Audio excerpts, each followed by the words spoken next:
Hablaremos hoy de los capuchinos de Trinidad.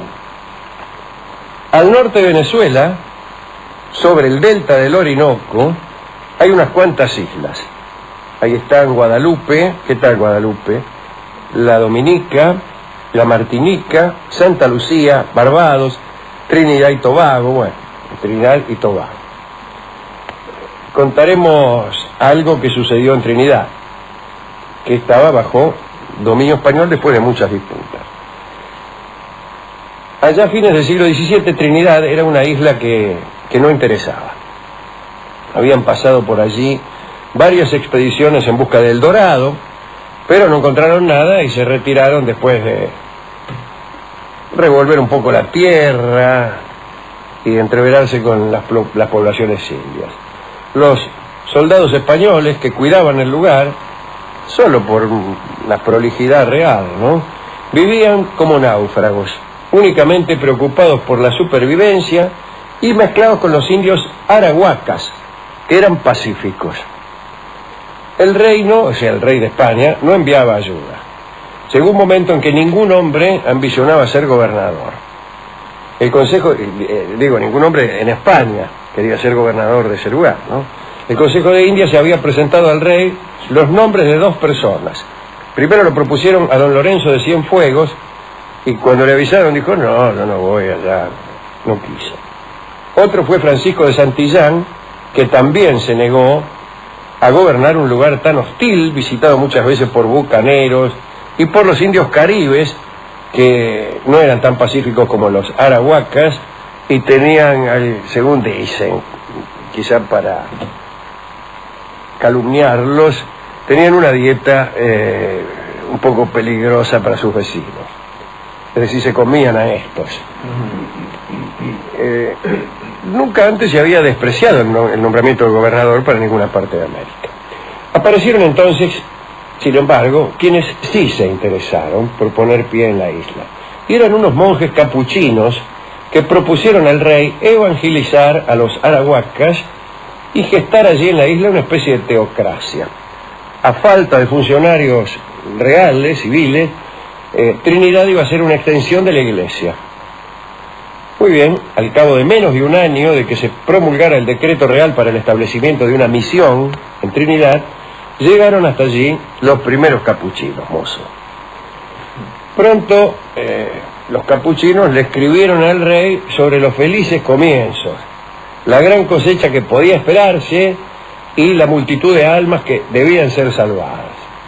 Pero esa sensación duró poco.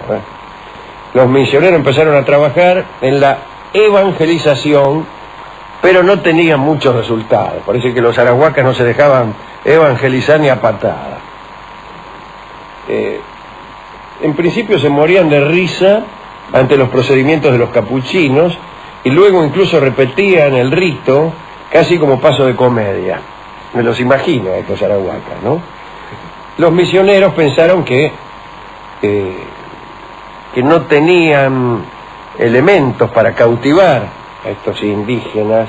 Creyeron que la conversión debía comenzar con los fastos y los ornamentos de la iglesia.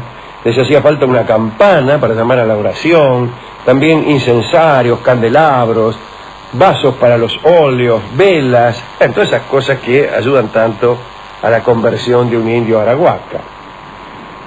Hicieron entonces el pedido a España, pero no le dieron ni 5 de Bolivia. Entonces empezaron a trabajar en la construcción de misiones rurales y a levantar iglesias, desde luego con el trabajo gratuito de los arahuacas. Los hacían trabajar sabiendo que luego deberían marchar a venerar sus propias construcciones, ¿no? Bueno, los indios de esas misiones no lo toleraron y se produjo una rebelión. Fue la última rebelión india de Trinidad. Un día se cansaron, dice, ¿qué? Ya construyeron una iglesia, dice, qué sé yo. Rebelión, y Trinidad tuvo sus primeros mártires cristianos y su primer milagro también. Vamos a ver lo que pasó. Se estaba construyendo una iglesia en una de las misiones y 2 indios trabajaban bajo la supervisión de un monje y un carpintero, ambos españoles.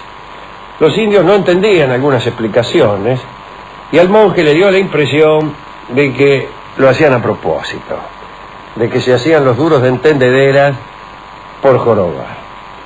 Y entonces los retó, le llamó la atención, y uno de los indios le encajó un palazo al monje, y el otro redondamente acuchilló al carpintero.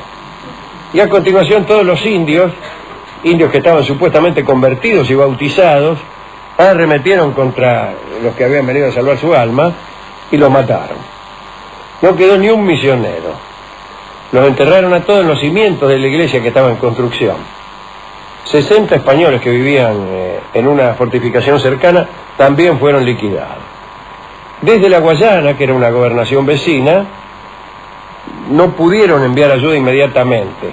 Así que pasaron 2 meses hasta que llegaron varios capitanes de infantería.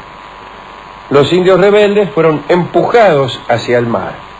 La batalla definitiva tuvo lugar en la costa atlántica de Trinidad, más precisamente en el Cabo Galera, que se llamaba así porque Colón había pasado por ahí y le había parecido una galera con las velas desplegadas, que es esa cosa que tenía Colón. Cerca de ese lugar se ahogaron muchos indios, pero muchos más fueron capturados. 60 fueron fusilados. A otros tantos los arrastraron hasta el fuerte de San José y después los ahorcaron. Las cabezas y las manos de esos indios fueron expuestas en la plaza del fuerte. Un año después fue al asentamiento de la misión un destacamento oficial. Y allí desenterraron los cadáveres de los monjes de los cimientos de aquella iglesia donde habían sido enterrados. Descubrieron que estaban intactos y que salía sangre de sus heridas. Entonces se los expuso en las paredes incompletas de la iglesia, y fue precisamente con ese milagro, es decir, este carácter incorruptible de aquellos cuerpos, que, según la crónica española, empezó la conversión que antes no había funcionado con los capuchinos vivos. Es decir, los indios vieron estos muertos y dijeron, caramba, me voy a convertir. Hay también algunos escépticos que explican esta conversión por la presencia de los ejércitos de la Guayana, que parece que era muy persuasivo. Alguien escribió un poema sobre estos acontecimientos. El poema se llama Romance muy doloroso, y es la única pieza literaria que escribieron los españoles en Trinidad. Fue rápidamente olvidada, y la gente que había oído hablar de ella solo recordaba que no era muy buena. Después de la muerte de los indios rebeldes, los colonos españoles presionaron al rey para que les permitiera servirse de los indios como mano de obra. El rey tal vez les dio permiso, de suerte que en el siglo XIX los indios de Trinidad prácticamente habían desaparecido. Un descendiente de Arahuacas fue quien en 1885 sirvió de guía a un misionero dominico hasta el lugar de la matanza de los indios, allá en el Cabo Galera, ¿no? Según dijo el dominico, era una tradición india, de los indios conversos indios ya cristianos, que los jueves y viernes santos se oyeran cánticos en medio del monte y voces de españoles rezando, es decir, otro milagro. Así que hemos anotado 2 milagros en el rato, ¿no? El primero, de la incorrupción.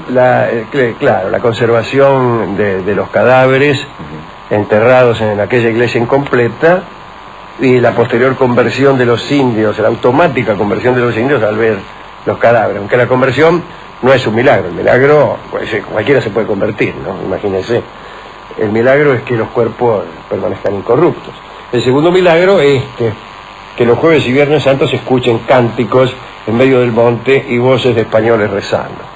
Que se escuchen allí, desde luego, que se escuchen voces de españoles rezando es milagroso según donde usted lo escuche. Particularmente es milagroso si usted escucha españoles rezando allí donde no hay nadie, o donde al menos no hay españoles rezando. Si usted escucha españoles rezando en la Catedral de Granada, usted no tiene nada de milagroso. Imagínese, usted entra en la Catedral, entra a la Catedral de Granada y empieza a gritar, milagro, milagro, me convierto. Y hay gente que se convierte rápidamente. Sí. ¿Por qué era que me había convertido yo el otro día? No me acuerdo, ¿no? Yo tampoco. Pero había sucedido algo que me había hecho convertir, no me acuerdo si al catolicismo. No, al catolicismo creo que no. Al catolicismo creo que no. Bueno, no me acuerdo. Bien, esta es esta historia de la isla de Trinidad. Tampoco hay mujeres. No hay ni una mina. No, últimamente venimos haciendo un programa muy machista, Calderaro, con gran escándalo de la revista Para Ti. Nosotros que somos feministas. Nosotros somos feministas. El señor es secretario general de la rama femenina del partido. Sí, sí.